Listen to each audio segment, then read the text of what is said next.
A veces intentamos imitar a deportistas de alto rendimiento, acudiendo al gimnasio varias veces por semana, pensando que podemos acercarnos a las cifras que manejan personas que, por ejemplo, se dedican en cuerpo y alma a esa disciplina, pensando que podemos acercarnos a ese punto que incluso es saludable, que es compatible con una buena longevidad, un término que se ha puesto bastante de moda en los últimos años. Y no nos paramos a pensar que estas personas, cuyo modo de vida es básicamente ese, son muy estrictos con alimentación, llevan muy al dedillo el tema del descanso, tema de suplementación, entrenan un montón de horas a la semana, creemos que eso, por ejemplo, es compatible con una persona que tiene un trabajo de 8 horas, que tiene otras cargas, por ejemplo, a nivel familiar que tiene que atender y en definitiva damos por hecho que deporte recreativo y competitivo pueden ir de la mano. Así que hoy, en este episodio de Café y Hierros, quiero hablar un poco acerca de este tema y vamos a ver hasta qué punto el alto rendimiento es compatible con la salud a largo plazo. Antes de nada, como siempre, te recuerdo que me encuentras en lifters.es, la newsletter gratuita en la que cada semana comparto más contenido vía email. Te dejo el link en las notas del episodio para que te puedas apuntar. Y a ver, bajo mi punto de vista, lo que he visto a lo largo de estos años es que hay muchas personas que empiezan en el deporte simplemente por mejorar un poco su salud, mejorar un poco su forma física. Con el paso del tiempo le van cogiendo el gusto, empiezan a entrenar más veces por semana y llega un punto en el cual les preguntas y te dicen que entrenan los 7 días de la semana, que son muy estrictos con la alimentación, que no se saltan absolutamente ninguna comida, que por ejemplo priorizan aspectos relacionados con esa actividad física por encima de otros aspectos a nivel familiar, a nivel social, y llega un punto en el cual van pasando el tiempo, van pasando los meses, los años, y muchas veces me encuentro con esas mismas personas que se dan cuenta de que quizás ese enfoque que han adoptado no es el mejor en esos casos. ¿Por qué digo esto? Porque no somos personas que, por ejemplo, nos dediquemos a una actividad física en concreto, no nos ganamos la vida de ello, no nos van a pagar por ello y por lo tanto, cuando simplemente buscamos salud, cuando simplemente buscamos ganar un poco de masa muscular, vernos mejor físicamente, tener una mayor longevidad, por así decirlo, el deporte de alto rendimiento está bastante reñido con todo esto. Y os voy a explicar el por qué. Normalmente, cuando una persona se dedica desde joven a una disciplina deportiva en la que, por ejemplo, quiere destacar, en la que, por ejemplo, quiere llegar bastante alto,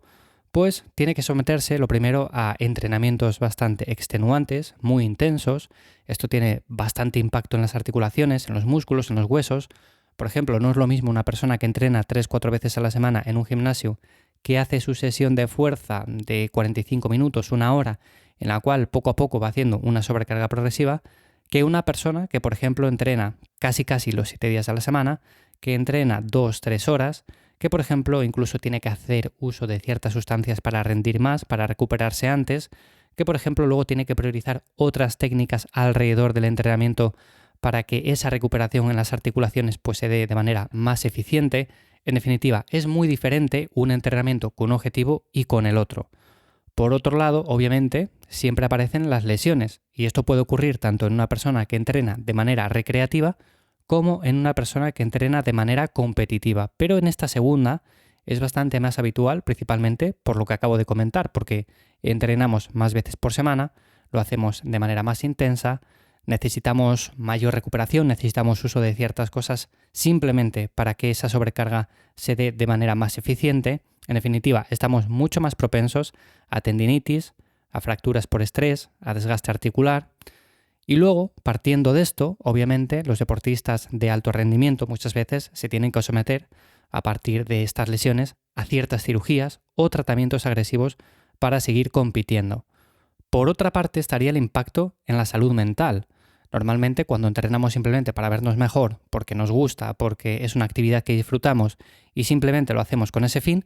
pues no tenemos una presión quizás externa que nos presione a, por ejemplo, quedar los primeros en una competición. Aquí, cuando hablamos de deporte competitivo, estamos hablando en muchas ocasiones de ansiedad, estamos hablando de terminar quemados por las competiciones, de ciertos problemas de identidad cuando nos retiramos, de dificultad para adaptarnos a, por ejemplo, una vida normal y corriente, cuando, por ejemplo, ya no tenemos que entrenar los 7 días de la semana, cuando no tenemos esa vida tan estructurada y además de una presión muy alta simplemente por rendir, por ser los mejores y por obtener buenos resultados competición tras competición.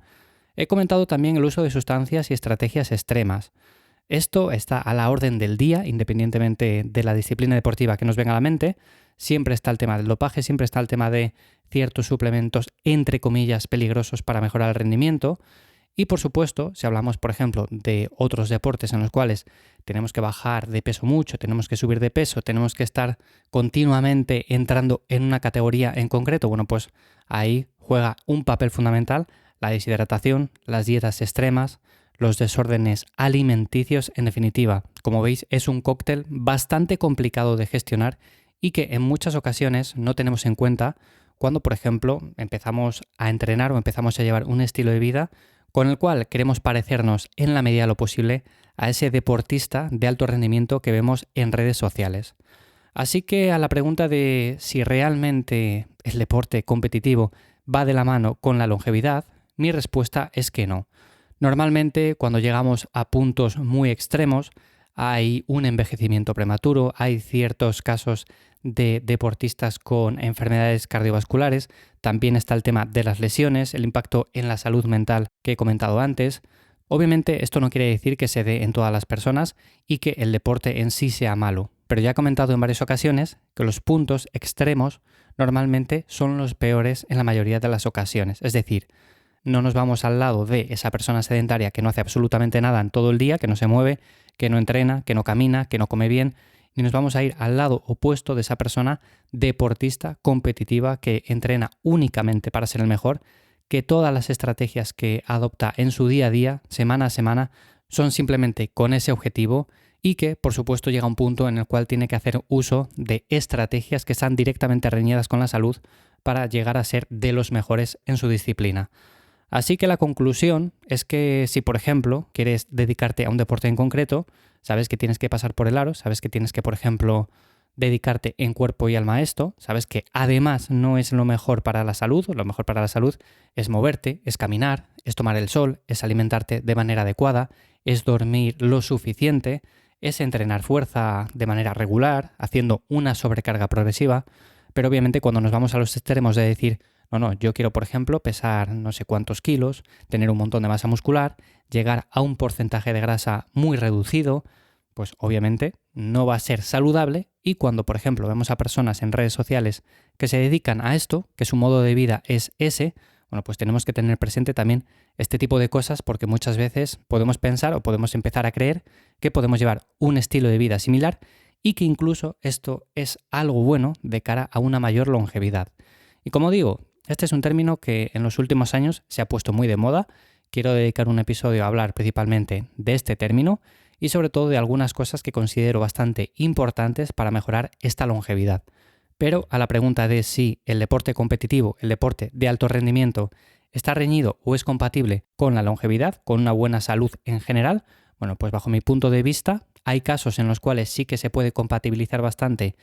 y llega un punto en el cual si nos retiramos a tiempo, bueno, pues podemos seguir manteniendo una buena salud, pero cuando estamos en esos extremos, normalmente tenemos que optar por una cosa o la otra. Es decir, es muy complicado ser los mejores en algo y que además lo hagamos manteniendo una buena salud. Por eso la mayoría de los deportistas que se dedican a algo durante unos años y que lo hacen al máximo nivel, tienen carreras muy cortas, se retiran pronto porque no se puede mantener ese nivel durante mucho tiempo. Así que nada, quería hablar un poco acerca de este tema, simplemente porque creo que es algo importante a tener en cuenta, que muchas veces lo que vemos en redes sociales no es la realidad del día a día que puede vivir una persona que se dedica en cuerpo y alma a una disciplina en concreto, y si lo que buscamos es simplemente salud, es simplemente longevidad, tener más masa muscular, vernos bien físicamente, estar bien óptimos a nivel mental, bueno, pues esto es mucho más sencillo de llevar a cabo y además se puede ser bastante más flexible en todos los aspectos. Nada más, hasta aquí el episodio de esta semana de Café y Hierros. Espero que te haya gustado, que te haya parecido interesante. Te recuerdo que te puedes apuntar a la newsletter en lifters.es y cada semana te voy a enviar un mail con más contenido relacionado con estos temas. Déjate un me gusta en Spotify o Apple Podcast para apoyarme y que siga subiendo este tipo de episodios cada semana. Y lo dicho, nos escuchamos de nuevo la que viene. Chao.